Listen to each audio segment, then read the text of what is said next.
Your DNA test was a waste of money. My mother said it across a table of barbecue and family, smiling like she was handing me a plate. The whole yard heard her. Then she said the part that mattered. You'll always be a guest in this family, honey. We let you sit at the table. That's the kindness. My father laughed. My sister laughed. 40 people kept eating. I kept eating too. I cut my brisket into small, even squares, and I did not look up, because if I looked up, they would see that something inside me had finally stopped asking permission to exist. 6 weeks later, the woman who walked through that gate would hand me back a name I'd never heard. But that afternoon, my mother still thought she'd won. I'm Marlowe Bennett, 34, and I had spent my entire life trying to earn a chair at a table that was never going to hold one for me. Let me tell you how it started. It started with potato salad. Every Juneteenth, my mother hosted what she called the family cookout in the backyard of the house I grew up in, on a street where everyone had known us for 30 years. She wore an apron she never cooked in. My father manned a grill he barely understood, and the whole neighborhood drifted through the side gate with folding chairs and casserole dishes, because the Bennetts threw the cookout and you came to the cookout. I drove 4 hours to be there. I always did. I was the one who showed up early to set the tables. I was the one who stayed late to scrape the grills. For 34 years, I had been the daughter who never asked for anything and never quite received anything either, and I had told myself that was a kind of grace, that being low maintenance was the same as being loved. It is not the same. I learned that on a Saturday in June. I had taken a DNA test that spring. Nothing dramatic. A coworker did one, found a cousin in Portland, and I thought, why not? I wanted to know where I came from.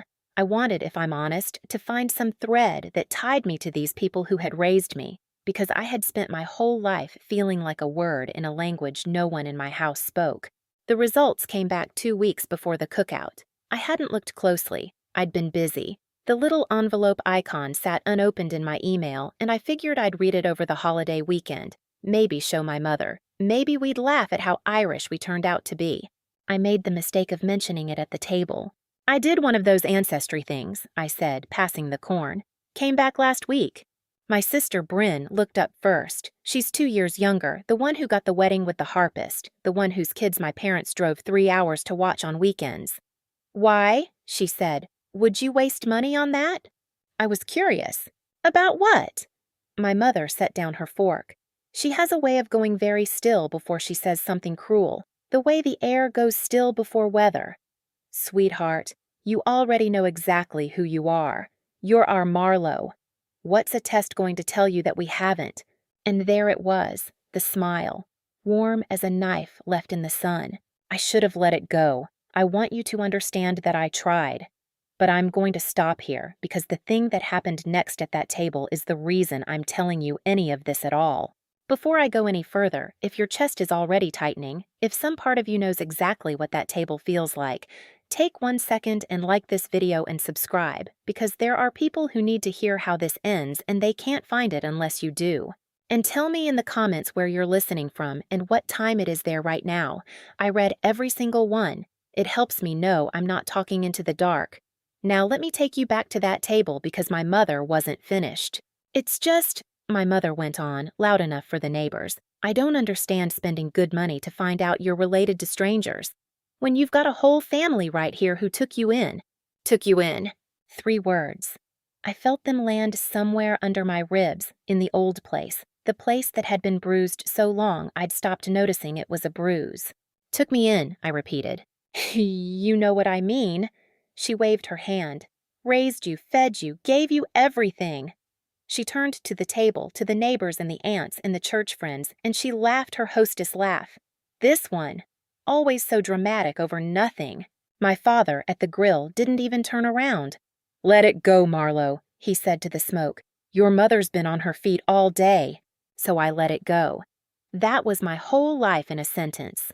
Let it go, Marlowe. Be the bigger person, Marlowe. Don't make a scene at your sister's wedding, your nephew's baptism, your grandfather's funeral. I had been letting it go since before I could spell the word. But here is what I want you to understand about that afternoon. It wasn't the cruelty. I knew the cruelty. I'd grown up inside it like a fish that doesn't know it's wet. It was the word strangers. It was the word took.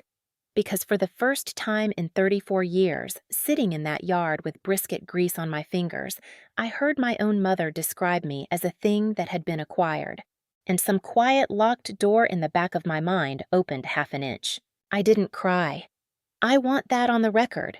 I poured more sweet tea. I complimented the potato salad, which was, as always, slightly too much vinegar. And I watched my mother glow in the attention of 40 people, and I thought, with a calm that surprised me, "You have no idea what you just said out loud." Neither did I. Not yet. Bryn leaned across the table while my mother held court about the new gazebo. "Don't take it personal," she said in that voice she used when she was twisting the knife and wanted credit for the bandage. "You know how Mom is. She loves you in her own way." "In her own way," I said. "You're so sensitive." She picked at her ribs. "Honestly, Marlowe, the test thing is kind of pathetic. Like, who are you trying to find?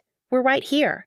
I looked at my sister, at her easy belonging, at the way she had never once in her life had to wonder whether she was wanted, and I asked her something I had never asked anyone. "Bryn," I said, "why don't we have any baby pictures of me?" She blinked. "What?" "Baby pictures. Of me.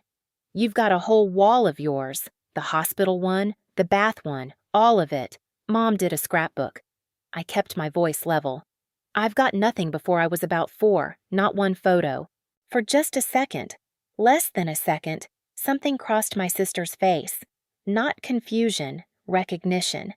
The look of a person who has been told to never open a particular drawer. Then she laughed. "Oh my God, you're really doing this. At the cookout." She stood up with her plate. "There was a flood in the old house. Mom told you 100 times. The basement flooded and everything got ruined." She walked toward the cooler. "Get over yourself." A flood. I'd heard that story my whole life. The flood that conveniently destroyed every trace of my first 4 years and nothing else. The flood that never touched a single one of Bryn's photos because Bryn wasn't born yet. I sat with that. The brisket went cold on my plate. That was the moment the locked door opened the rest of the way, and I knew, the way you know weather, that I was going to find out what was behind it. I just didn't know it would take a stranger walking through that same gate to tell me. But first, I had to get through the rest of the cookout. And the rest of the cookout is where my father said the thing I will carry to my grave. He carried a plate to me himself, later when the crowd had thinned. A rare kindness. He set it down and put his hand on my shoulder, heavy, the way he did when he wanted to seem like a father in front of people. "Your mother loves you," he said. "She just shows it different." "Different than what?" He squeezed my shoulder. "Different than how she shows it with Bryn. But that's just Bryn's ours from the start, you know. You came to us a little later. There's a difference. There's always going to be a little bit of a difference. That's not anybody's fault." He said it the way you'd explain the weather. The way you'd explain why the sun sets. No malice in it at all, which was somehow worse than malice. He honestly believed he was being generous. He honestly believed there was a tier, and I lived on the lower one, and that this was simply the architecture of our family, and I should be grateful for the chair. I looked up at my father then, really looked at him. "What do you mean?" I said very softly. "I came to you a little later?" His face changed, just a flicker, the same flicker I'd seen on Bryn. He took his hand off my shoulder. "You know," he said. "Later. You were a baby still. You don't remember." He looked toward the grill like it needed him. "Forget I said anything. Eat." And he walked away. I sat in that folding chair in the yard where I'd grown up, surrounded by people who'd known me my whole life, and I understood that every single one of them knew something about me that I did not know about myself. There was a hole in the middle of my own story, and they had all been standing around it for 34 years, holding hands, making sure I never looked down. I drove the 4 hours home that night, and I did not turn on the radio. I just drove, with the windows down, replaying 2 words. Came later. Took in. And I made a decision somewhere around hour 3 on a dark highway that I had never made before in my life. I was going to look down into the hole. But the strange thing, the thing I couldn't shake on that highway, was that the hole had been talking to me my whole life, and I'd just never learned the language. Because here's what I'd never told anyone. I had a memory. One memory, so old and worn I'd decided years ago I must have invented it. A room with yellow light. A woman's hands moving over black and white keys.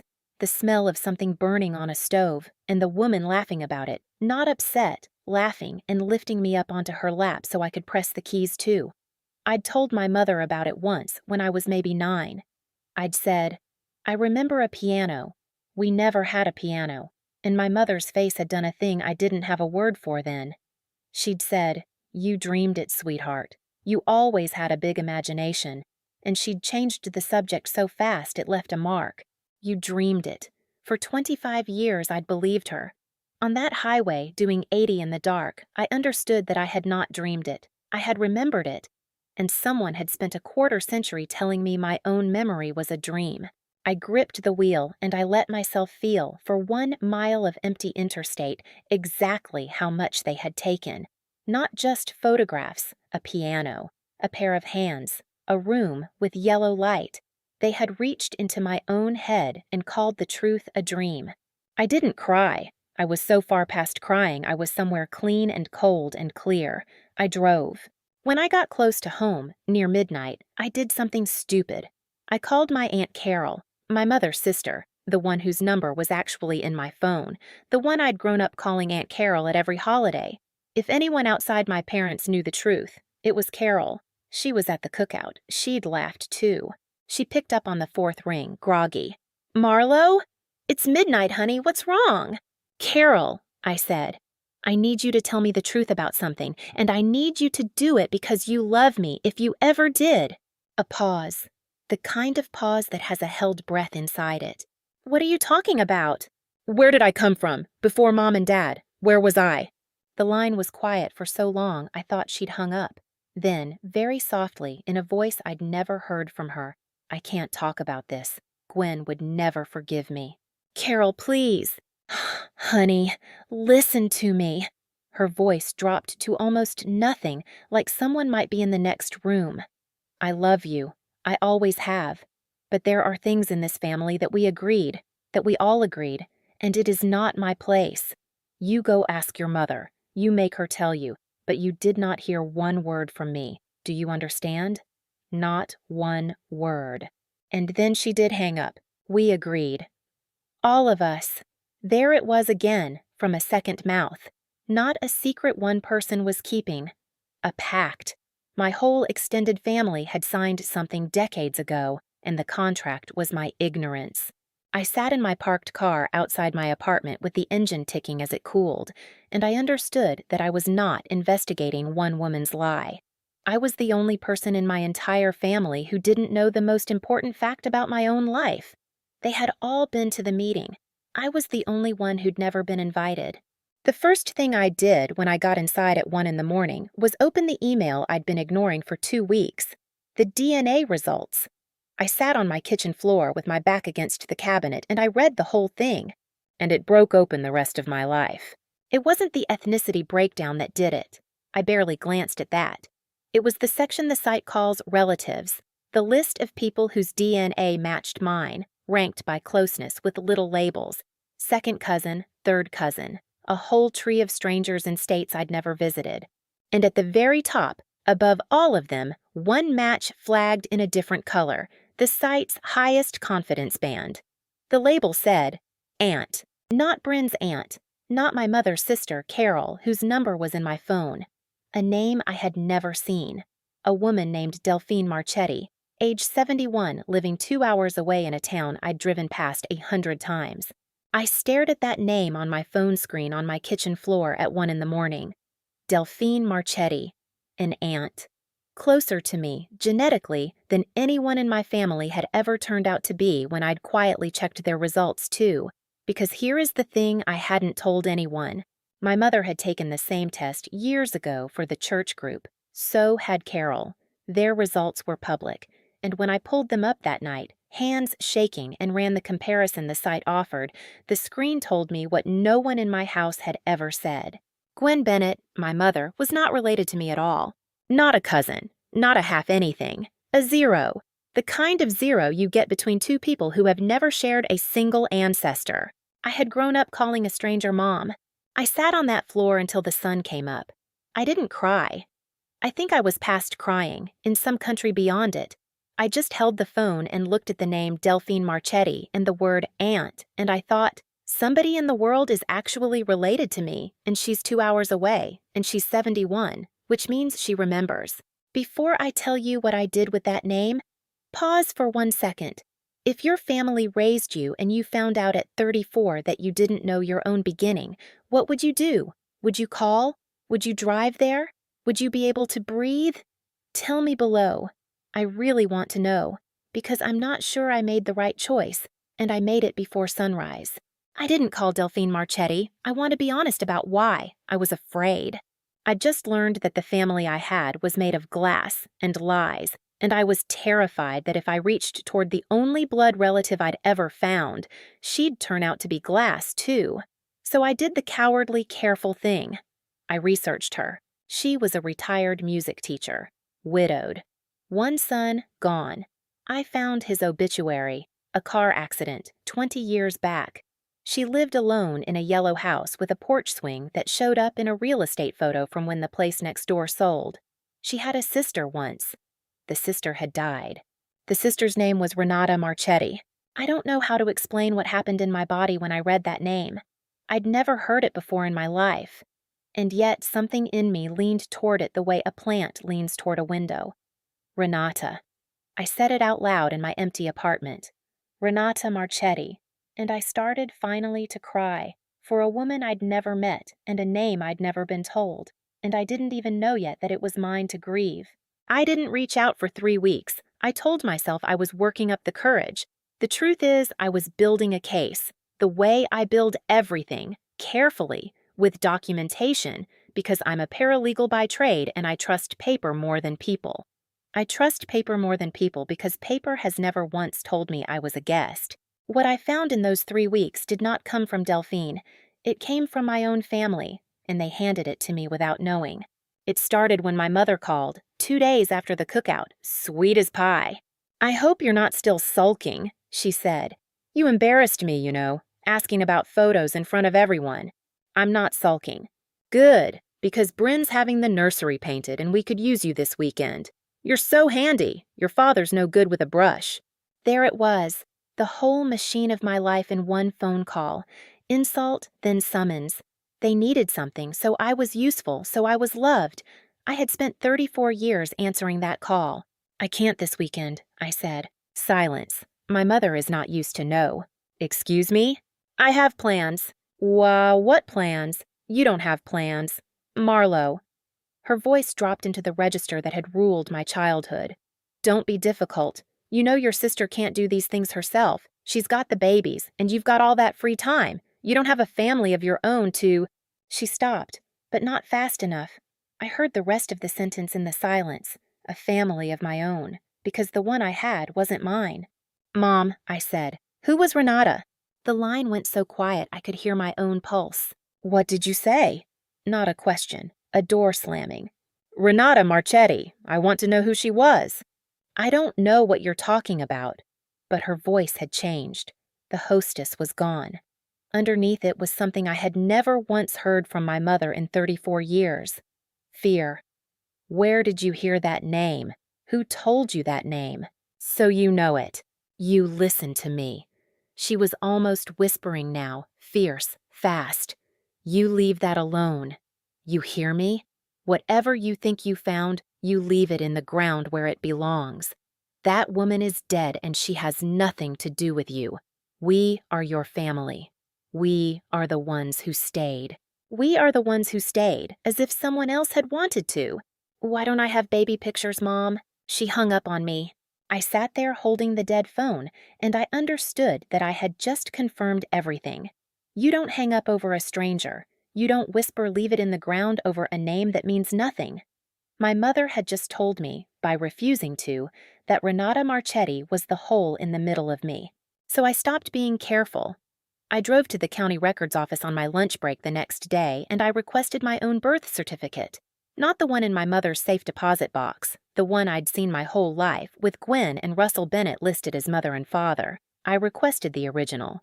because if my father was right, if I'd come to them later, then there had to be an original, a first one, with other names. The clerk came back and told me my record was sealed. Sealed.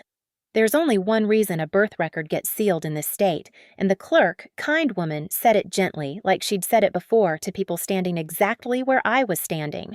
That usually means an adoption, honey. You'd need a court order to open it. Or you'd need someone who already knows what's inside it to tell you. Someone who already knows what's inside it. I drove home and I looked at the name on my phone for the 1,000th time. Delphine Marchetti, 71, 2 hours away, the sister of a dead woman named Renata. But I wasn't ready to drive there yet.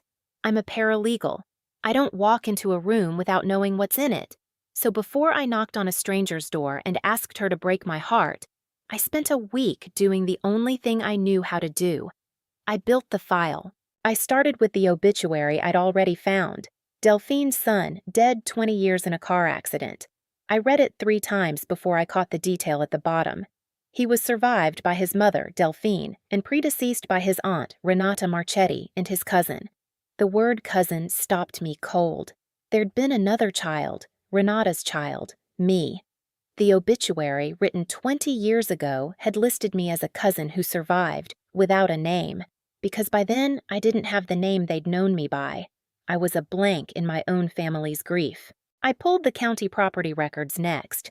The yellow house on the porch swing street had been in the Marchetti family for 50 years, but 2 doors down, there'd been another house, sold in 1990, the year I turned 5.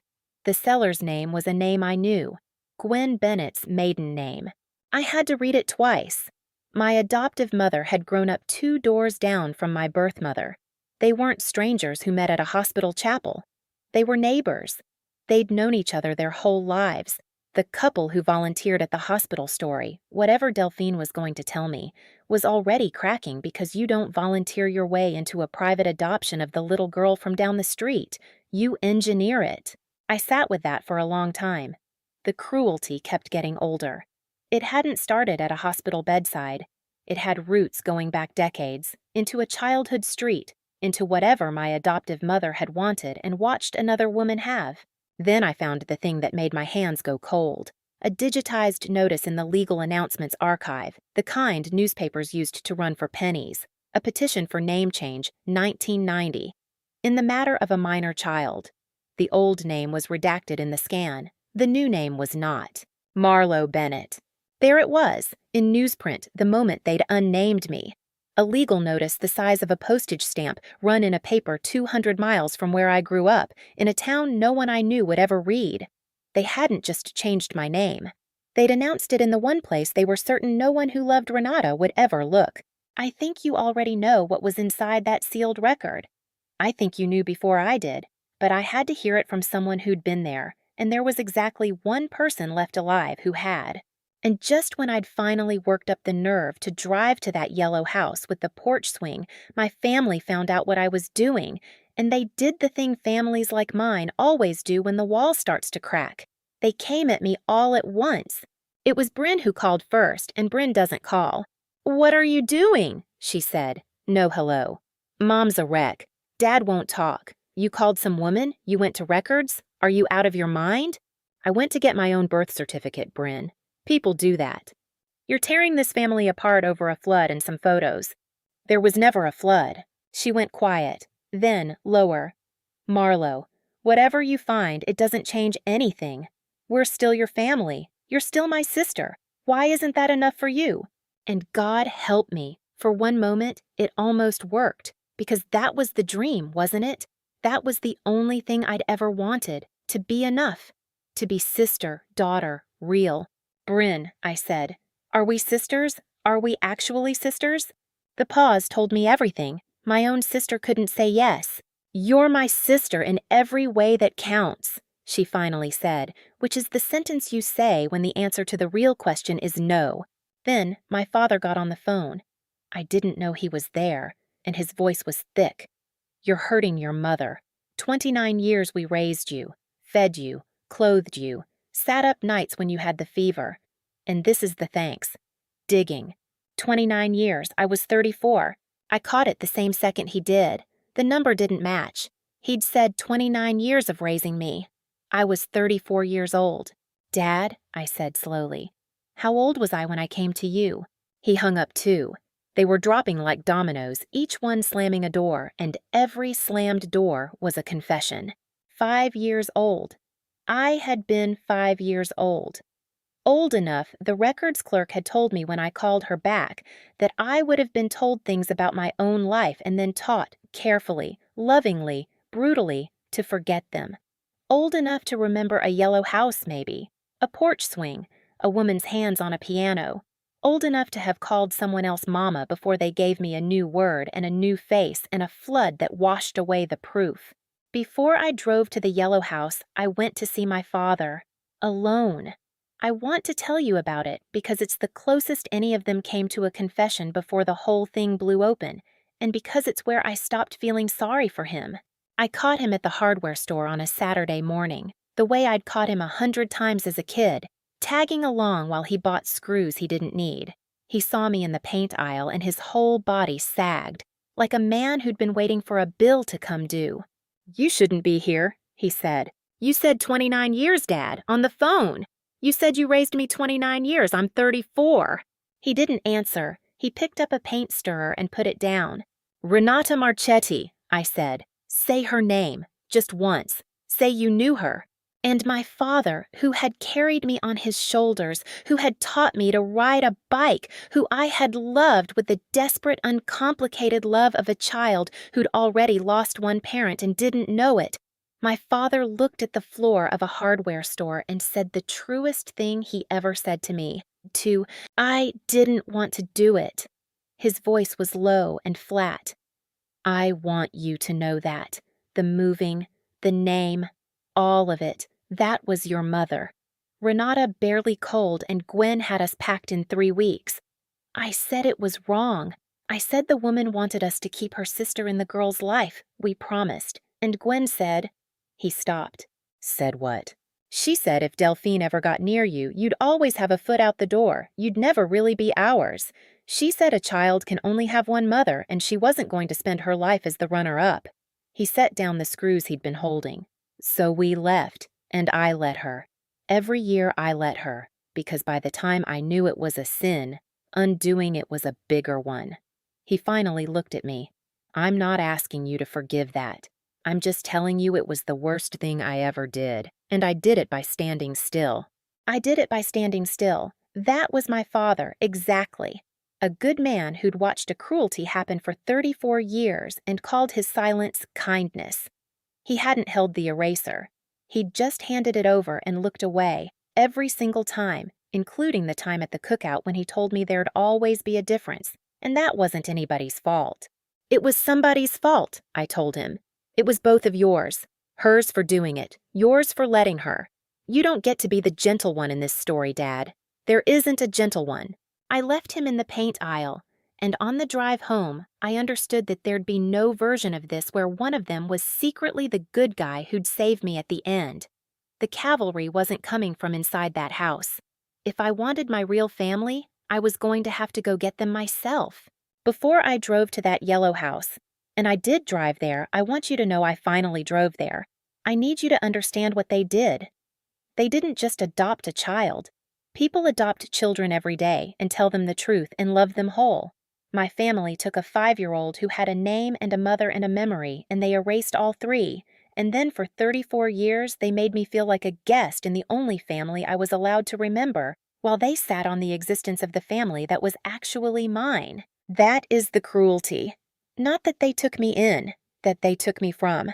I drove the 2 hours on a Tuesday. I called in sick to work, which I had never once done. The town was small and pretty in the way that small towns are when you're driving toward the worst or best moment of your life and can't tell which. I found the yellow house. The porch swing was real. There was a woman on it. I sat in my car at the curb for 11 minutes. I counted them. Then the woman on the swing stood up and shaded her eyes and looked straight at my car, and I watched her go absolutely still. The same stillness I'd seen on my mother, except this was the opposite of cruelty. This was a woman seeing a ghost. She came down the porch steps slowly.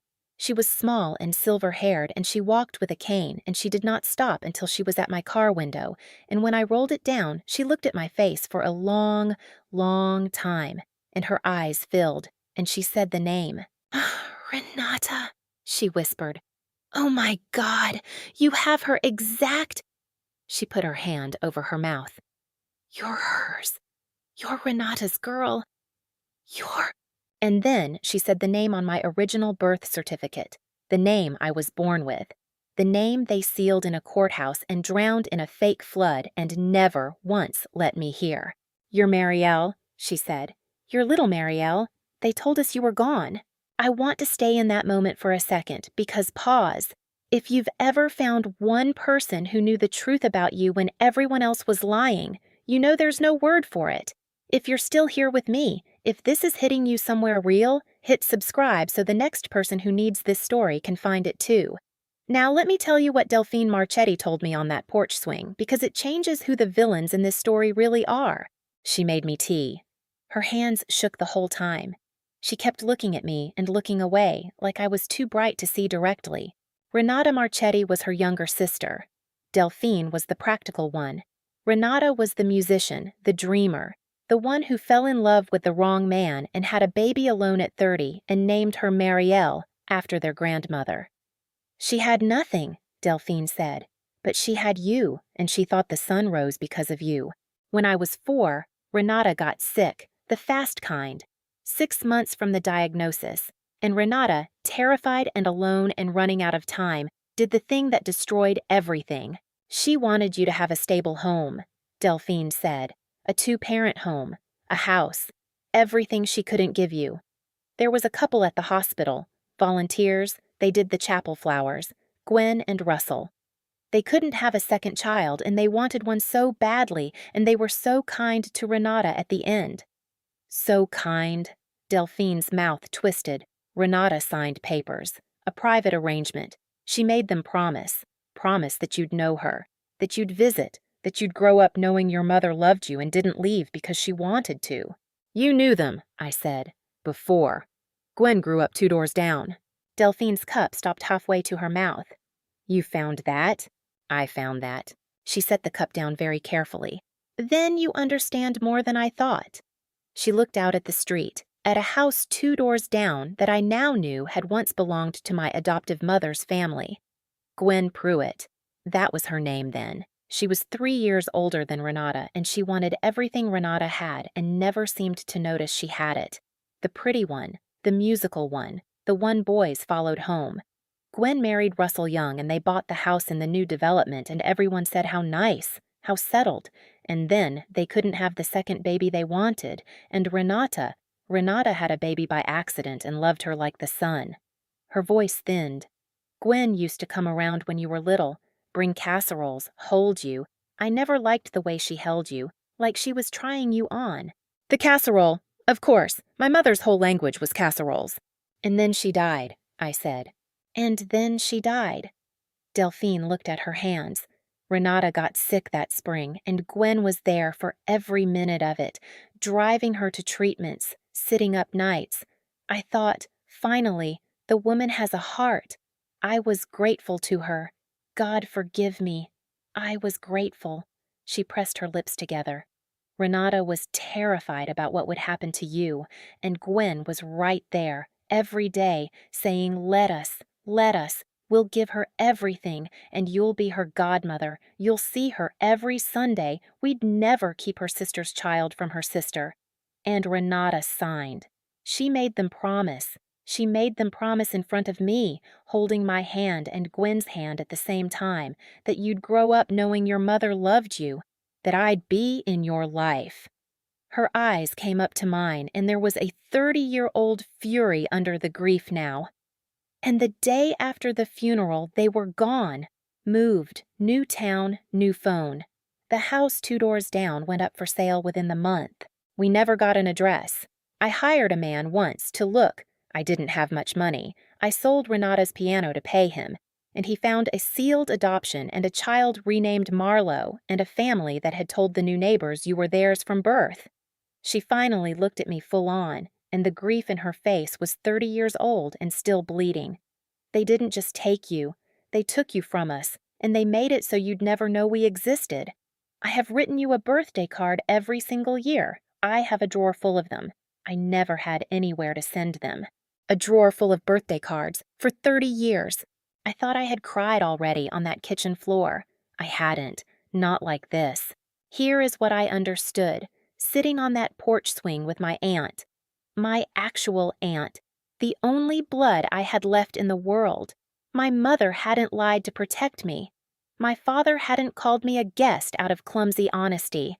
They had made a promise to a dying woman that her daughter would know she was loved, and then they had broken it as thoroughly and permanently as it is possible to break a thing, and they had spent 34 years building a wall of small cruelties precisely so that I would never go looking for what was on the other side.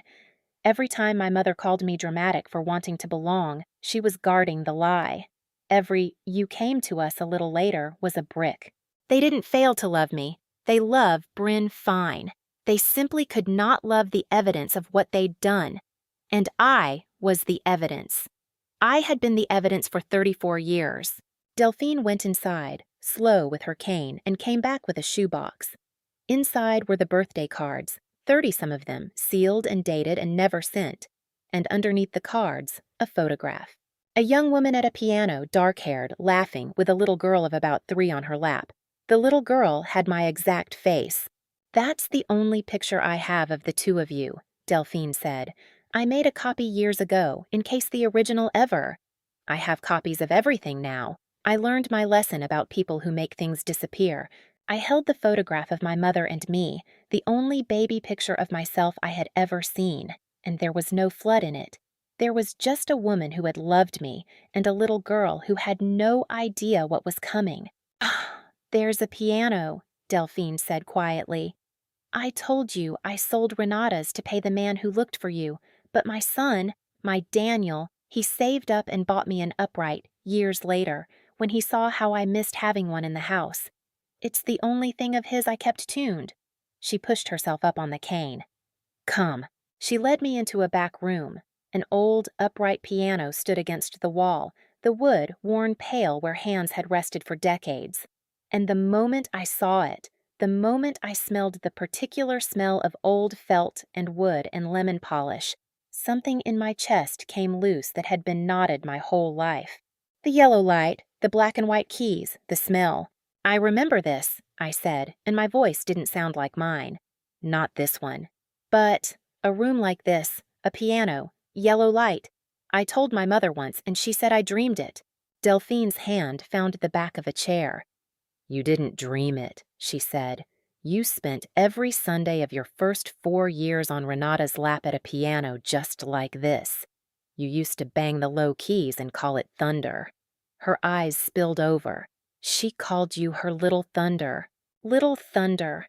I sat down on the bench. My hands didn't know what to do. I'd never learned. They'd never paid for lessons. Music wasn't a Bennett thing. And I pressed the low keys anyway, the way a body remembers a thing the mind was told to forget. The note rolled out into the room, deep and round. "There she is," Delphine whispered. "There's the thunder." I sat at that piano in a stranger's house, and I was, for the first time in 34 years, exactly where I was supposed to be. I stayed until dark. Delphine told me about Renata's laugh, her terrible cooking, the way she played piano with her whole body. She told me my grandmother's name.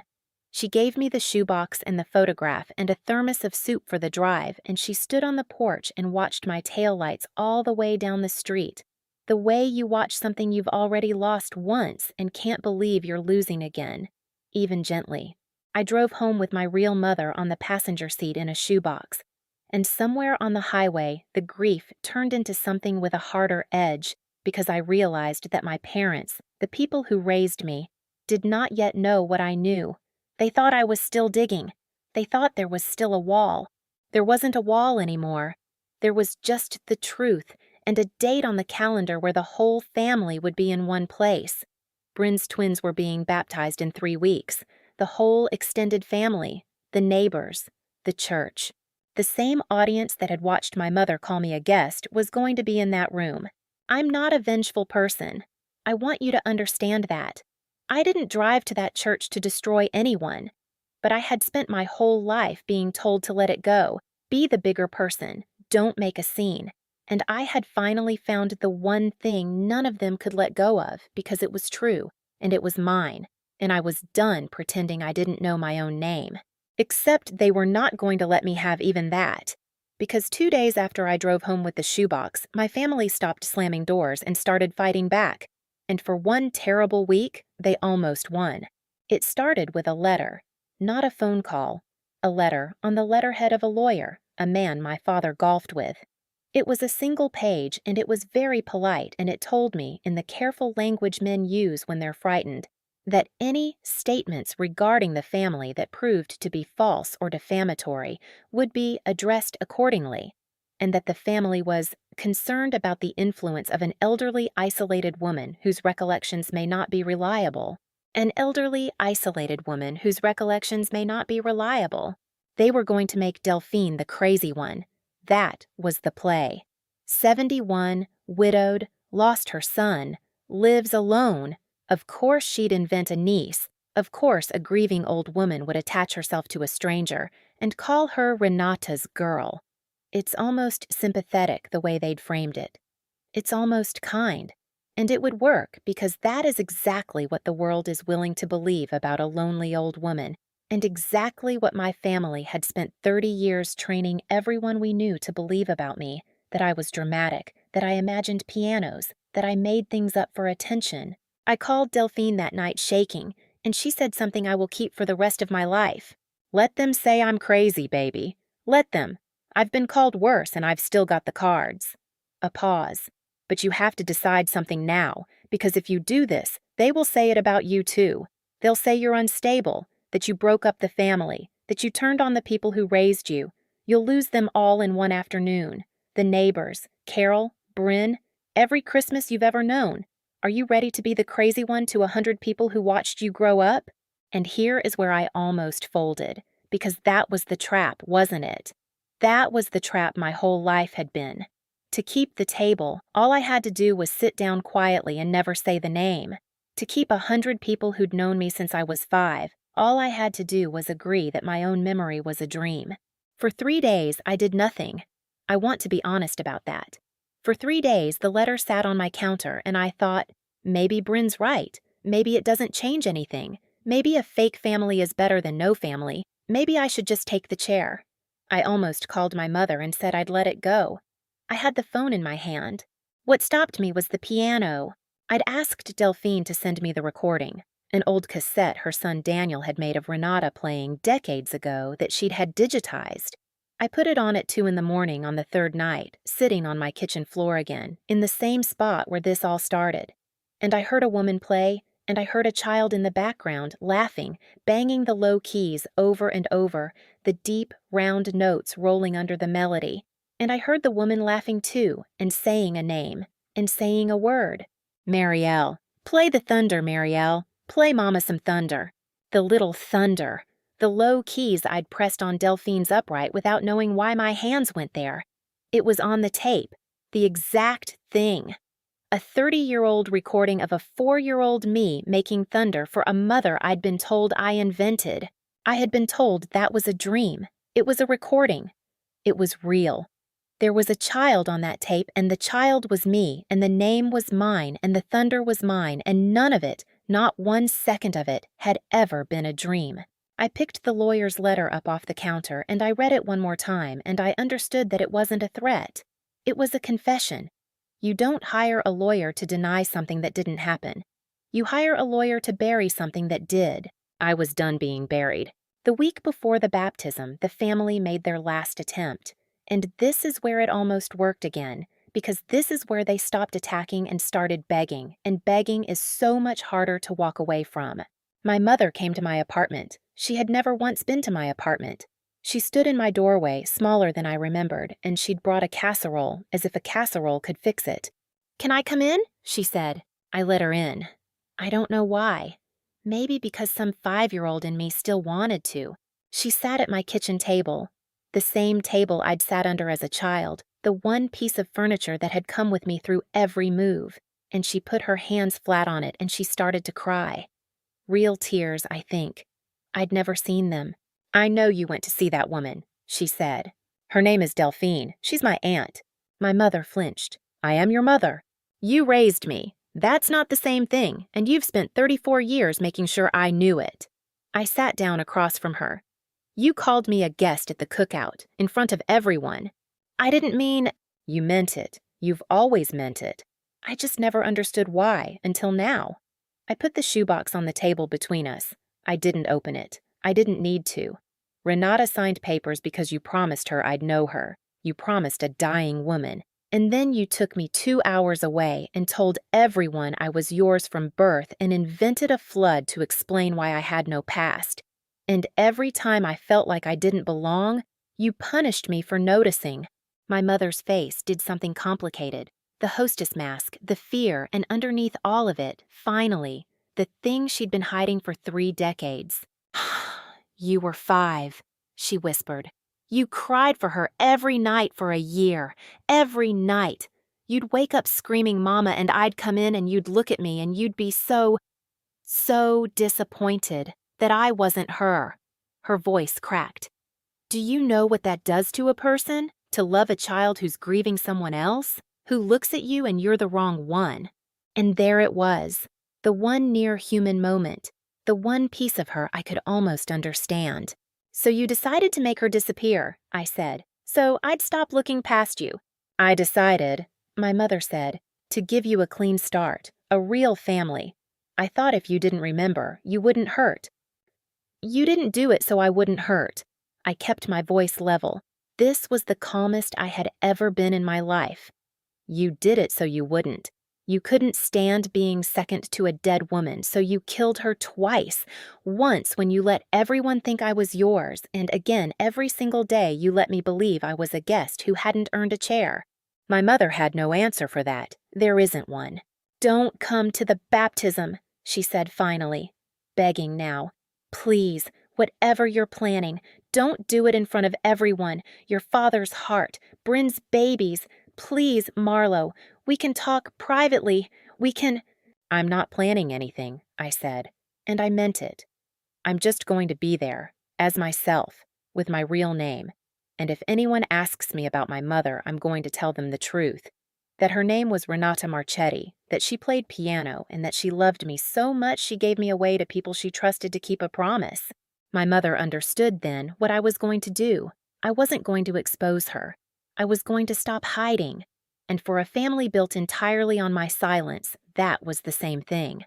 She took her casserole and she left. I want to be honest about what happened at that church, because it was not the screaming public destruction you might be imagining. The villains in my story didn't get dragged out in handcuffs. There were no documents waved in the air, no gasping crowd. The truth that turned the tables wasn't a receipt. It was just a name, said out loud, in a room full of people who had helped bury it. The baptism was at the same church my parents had attended for 30 years, the same congregation that had eaten at the cookout, Bryn's twins in white, my mother in her good dress, pale, watching me the whole time like I was a grenade with the pin half out. I sat in a back pew. I'd brought Delphine, my aunt in her best coat, holding her cane and her purse, and, in her purse, the photograph. I'd asked her to come. She'd cried when I asked. "I haven't been allowed near you for 30 years, she'd said, "and now you want me in the front row." "Back row," I'd said, "but yes." After the baptism, there was a reception in the church hall. Folding tables, sheet cake, the whole congregation milling around. My mother worked the room the way she always did, the gracious matriarch, and for a while I just watched, the way I'd watched at the cookout, except this time I wasn't waiting for a chair. It was old Mrs. Avery who started it, innocently, the way these things start. She'd known me since I was 5. She came up to me with a paper plate and said, "Marlowe, sweetheart, who's your friend? I don't believe we've met."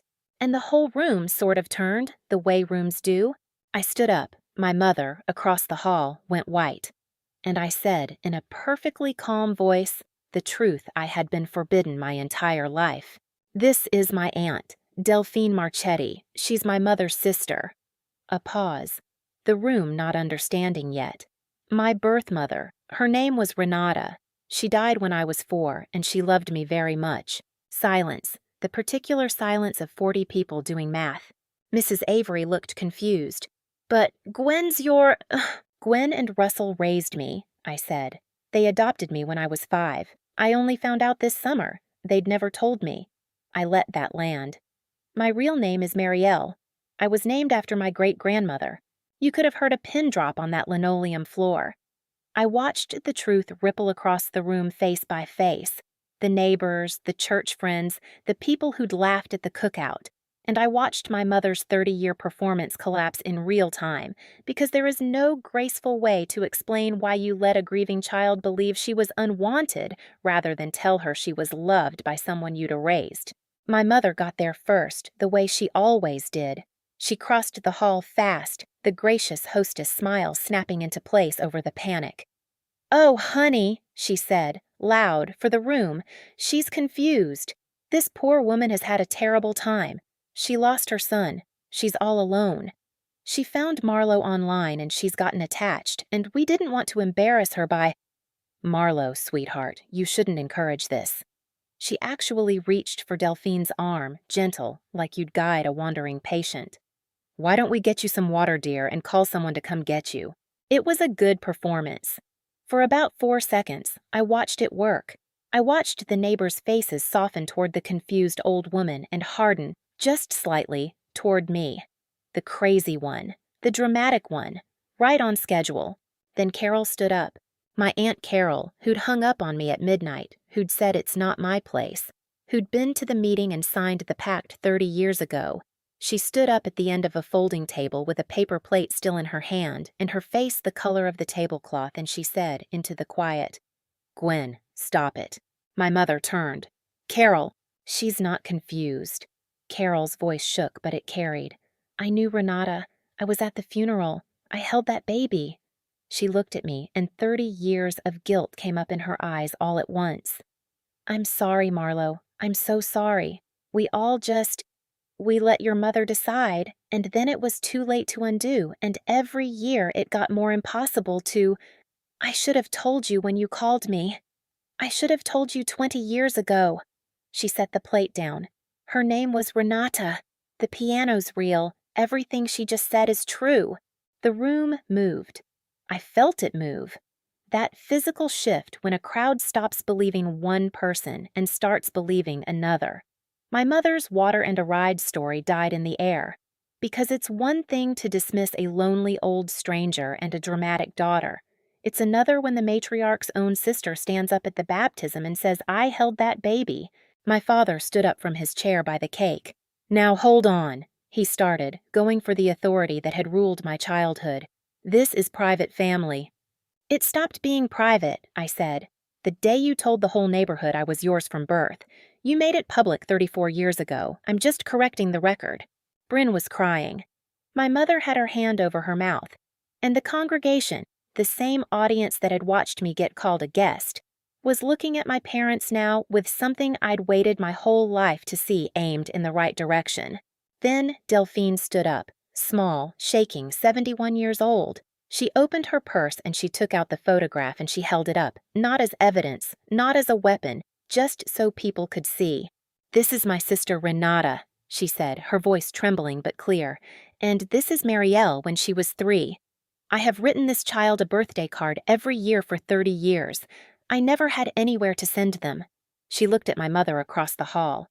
"You promised her, at the hospital. You held her hand and you promised." My mother broke, not gracefully. She didn't apologize. "I want you to know that, because I'd braced for an apology and it never came." Instead, she did what people like my mother always do when the wall finally falls. She made herself the victim. "I gave you everything," she said, her voice rising shrill in the quiet hall. "I raised you. I loved you. I sat up nights. And this is what you do? You humiliate me in front of my whole church after everything I sacrificed? You ungrateful…" She caught herself. Too late. The word ungrateful hung in the air, and the whole room heard, finally, what I had heard my entire life underneath every kindness. The bill. The chair I was always being charged rent for. "Took you in," I said quietly. The same 3 words from the cookout. They landed differently now. You keep saying you took me in. You didn't take me in. You took me from. There's a woman in a drawer full of birthday cards who'd have given anything for the years you stole. So no, I'm not grateful. I'm just finally awake. I picked up the shoebox. I took Delphine's arm, and we walked out of that church hall through the same kind of silence I'd eaten brisket in 6 weeks before, except this time I wasn't the one being buried in it. If you've ever had to walk out of a room full of people who only loved the version of you that stayed quiet, if you've ever had to choose the truth over the family that needed you not to know it, I want to hear about it. Tell me below. You're not ungrateful. You're awake. There's a difference, and it took me 34 years to learn it. Bryn caught us in the parking lot. She came out the side door without a coat, half running, and for a second I braced for the lawyer's letter in human form. But she stopped a few feet away, and she was crying, and she wasn't crying for show. I'd seen her cry for show my whole life. This was different. This was a person who'd just watched the floor of her own life come up. "Is it true?" she said. "The piano, the 2 doors down, all of it." "Yes." She pressed her hand to her mouth. I didn't know about the lawyer. I swear to God I didn't know Dad sent a lawyer. I found out an hour ago. She looked back at the church. "They told me you were adopted when I was little. I always knew that part. I'm sorry, I should have. But they said your mother didn't want you. They said she gave you up and disappeared, and we were the ones who loved you. That's the story I grew up with too, Marlowe. That you were lucky to have us. That you should have been grateful." Her voice broke on the word. Grateful. That's the word they put in my mouth about my own sister. There it was, the whole machine, working on her too. They'd handed Bryn the same lie from the other side. Not you're a guest, but she's a guest. Be kind to her. She's lucky we took her. 2 daughters raised on opposite faces of the same coin, neither one allowed to know it was counterfeit. "I'm not your sister," I said. Not cruel, just the truth, finally laid flat between us. We were never sisters. We were 2 kids raised on the same lie. Bryn flinched, but she nodded, slow. "I know." She wiped her face with the back of her hand. Is she... She looked at Delphine, small and silver beside me, and her voice went very young. "Is that really our aunt? I mean, your aunt?" "Mine," I said. But I softened it. "You can meet her. Someday, if you want. On my terms." Delphine, who had every right to hate the whole bloodline, looked at this crying girl in a baptism dress and said in the gentlest voice, "You didn't do this, child. You were a baby too." And Bryn cried harder because nobody in that family had ever once told her that none of it was her fault. That was the last thing Bryn said to me that day. We didn't hug. It wasn't that kind of ending. But it was the first true conversation I'd ever had with the girl I'd called my sister, and it happened in a parking lot, on the day I stopped being anyone's guest. Here is what happened after, because the after is where the real ending lives. My parents did not call the next day, or the next. When my mother finally did, weeks later, it wasn't to apologize. It was to ask, in a small, wounded voice, whether I'd be coming to Christmas, as if the whole thing could be folded back into the casserole and summons machine that had run my life. I told her no. I told her gently. I told her I forgave her, and I do. I have, because the alternative is carrying her in the passenger seat for the rest of my life, and that seat belongs to someone else now. But forgiveness isn't a door. It's a window you close from a warm room. Bryn texts sometimes, "We are not sisters." We were never sisters. But we were 2 girls raised in the same house under the same lie, and she didn't write the lie. She just lived inside it the way I did, and so I answer her texts, slowly, the way you'd answer a neighbor you used to know. I drove to the yellow house the very next weekend, and the one after that, and now most weekends. Delphine taught me to make Renata's terrible soup. She plays me recordings of my mother, my real mother, at the piano. And the first time I heard it, I had to sit down on the porch steps because some 5-year-old in me recognized it. I didn't remember it, but my body did. My body had been waiting 30 years to hear that sound and be told it was allowed to.